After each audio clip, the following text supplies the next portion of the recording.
नामस्ते दोस्तों, स्वागत है आपका ट्रेडिफाई चैनल पर, जहां हम रियल बिजनेस की कहानियों और केस स्टडीज को सिंपल शब्दों में आप तक लाते हैं। आज की इस वीडियो में हम बात करने वाले हैं एक ऐसे स्टार्टअप की जिसने इंडिया में क्विक कॉमर्स का मीनिंग ही बदल दिया। ज़ेप्टो। 10 मिनट ग्रोसरी डिलीवरी का promise, multi billion dollar valuation और आईपीओ की प्लानिंग। लेकिन क्या यह मॉडल सस्टेनेबल है? चलिए कहानी शुरू करते हैं।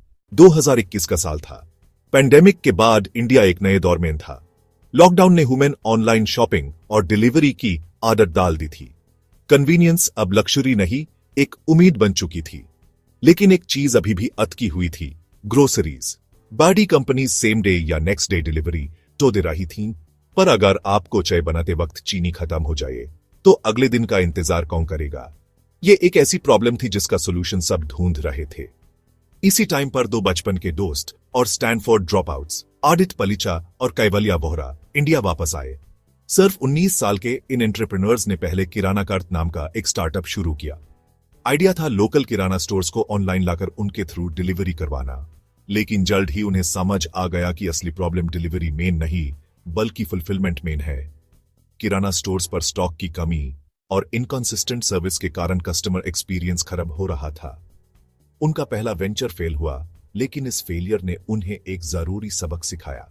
अगर स्पीड और रिलायबिलिटी देनी है तो पूरे प्रोसेस को कंट्रोल करना पड़ेगा, इन्वेंट्री से लेकर लास्ट माइल डिलीवरी तक।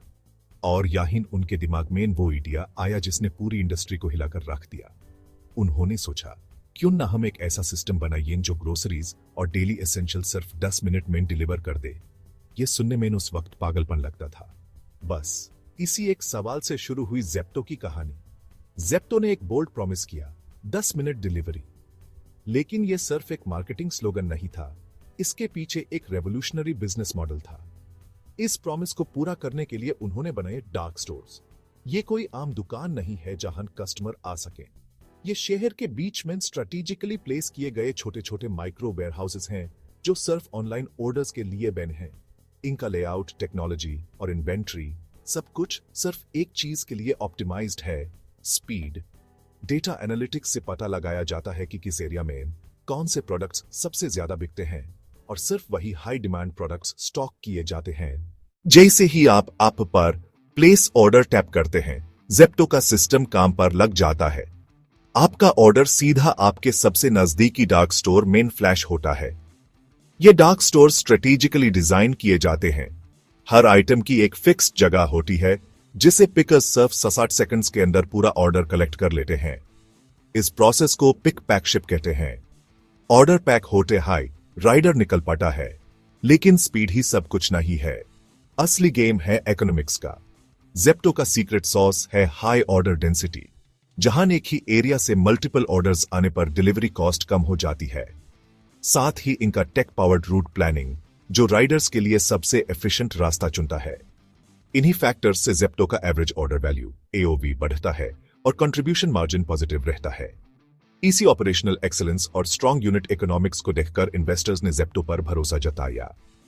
उन्होंने प्रूव किया कि क्विक कॉमर्स एक प्रॉफिटेबल वेंचर बन सकता है, जहां कस्टमर की लाइफ टाइम वैल्यू एलटीवी, उसको अक्वायर करने की कॉस्ट सीएसी से ज्यादा है। इसी ट्रस्ट का नतीजा था उनकी फंडिंग। सिर्फ 9 महीने में ज़ेप्टो इंडिया का पहला क्विक कॉमर्स यूनिकॉर्न बन गया। 2004 तक कंपनी ने 460 मिलियन रेज किए और 306 बिलियन डॉलर्स की वैल्यूएशन तक पहुंच गई।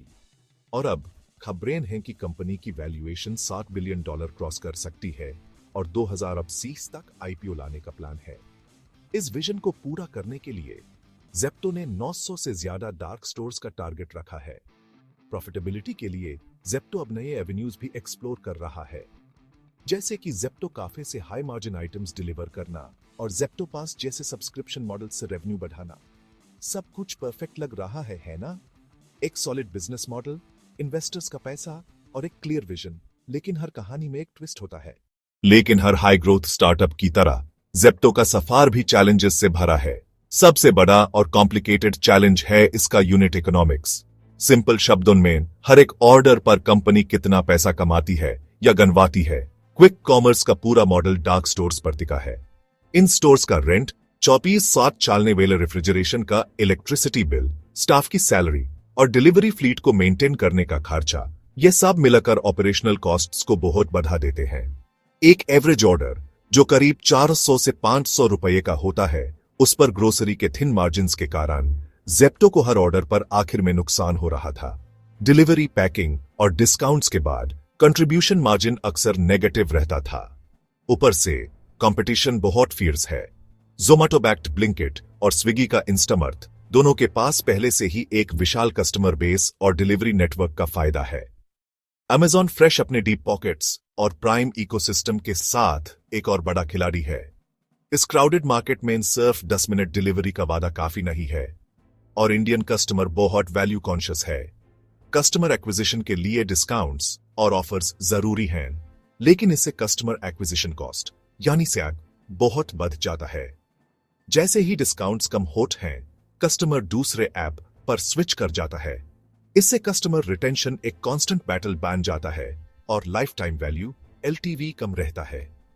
यह डिस्काउंट डिपेंडेंसी एक ऐसी आग है जो कैश बर्न को तेज करती है। और अब जब कंपनी 2022 तक IPO लाने का प्लान कर रही है, इन्वेस्टर्स की उम्मीदें बदल गई हैं।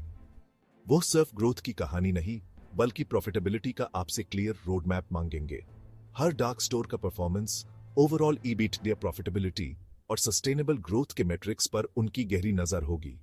ग्रोथ एट ऑल कॉस्ट्स का दौर अब खत्म हो चुका है। इन्हीं सभी चैलेंजेस को आमने सामने देखकर जेप्टो के फाउंडर्स ने समझा कि उन्हें अपनी स्ट्रैटेजी में एक बड़ा बदलाव लाना होगा। सबसे पहले उन्होंने जेप्टो पास लॉन्च किया। यह एक सब्सक्रिप्शन सर्विस है जो फ्री डिलीवरीज और एक्स्ट्रा डिस्काउंट्स ऑफर करती है। इसका मकसद कस्टमर को अपने प्लेटफॉर्म पर लॉक इन करना, ऑर्डर फ्रीक्वेंसी बढ़ाना और एक प्रिडिक्टेबल रेवेन्यू स्ट्रीम बनाना है। फिर उन्होंने हाई मार्जिन कैटेगरीज जैसे इलेक्ट्रॉनिक्स, ब्यूटी प्रोडक्ट्स और होम एसेंशियल्स को ऐड किया। इससे एवरेज ऑर्डर वैल्यू AOV बढ़ा, जिससे हर डिलीवरी की कॉस्ट बेहतर तरीके से अब्सॉर्ब हो पाती है। इसके अलावा जेप्टो ने अपने प्लेटफॉर्म पर ब्रांड्स के लिए एडवर्टाइजिंग शुरू की, जो एक हाई मार्जिन रेवेन्यू सोर्स है, और प्राइवेट लेबल्स भी इंट्रोड्यूस किए। फोकस अब सिर्फ तेजी से ग्रो करने पर नहीं, बल्कि स्मार्ट तरीके से प्रॉफिटेबली ग्रो करने पर शिफ्ट हो गया। कॉस्ट कंट्रोल के लिए सप्लाई चेन को ऑप्टिमाइज किया गया और टेक्नोलॉजी का इस्तेमाल करके डार्क स्टोर्स को ज्यादा एफिशिएंट बनाया गया। इन स्ट्रैटेजिक मूव्स के कारण जेप्टो के 90% से ज्यादा डार्क स्टोर्स अब कंट्रीब्यूशन पॉजिटिव हो चुके हैं। ये सभी कदम जेप्टो को एक ऐसी कंपनी बनाने की दिशा में हैं जो न सिर्फ तेज है, बल्कि लॉन्ग टर्म में प्रॉफिटेबल और स्टेबल भी है। जेप्टो की कहानी हमें एक बड़ी लेसन देती है। सिर्फ स्पीड या कन्वीनियंस से बिजनेस नहीं बनता। Fast growth, profit, unit economics, cost control, sustainable revenue models और लॉयल कस्टमर बेस, ये सब इक्वली इंपॉर्टेंट हैं। अल्ट्रा फास्ट डिलीवरी मॉडल चल सकता है, लेकिन उसके लिए ऑटोमेशन, सब्सक्रिप्शन रेवेन्यू और ऑपरेशनल एफिशिएंसी बहुत जरूरी है। आज जेप्टो एक यूनिकॉर्न है, IPO की प्लानिंग कर रहा है और ब्लिंक ऑफ एन आई में ग्रोसरीज डिलीवर कर रहा है। लेकिन असली टेस्ट अब शुरू होता है। क्या ये मॉडल लॉन्ग टर्म में सस्टेनेबल होगा? क्या इन्वेस्टर्स और कस्टमर्स दोनों को कन्विंस कर पाएगा? यह सवाल अभी भी खुला है। दोस्तों, आपको क्या लगता है? क्या जेप्टो क्विक कॉमर्स का किंग बनेगा या 10 मिनट डिलीवरी एक बबल सबिट होगी? कमेंट में अपना ओपिनियन जरूर लिखिए। अगर आपको यह स्टोरी स्टाइल केस स्टडी पसंद आई हो तो वीडियो को लाइक करें और चैनल ट्रेडिफाई को सब्सक्राइब करना ना भूलें।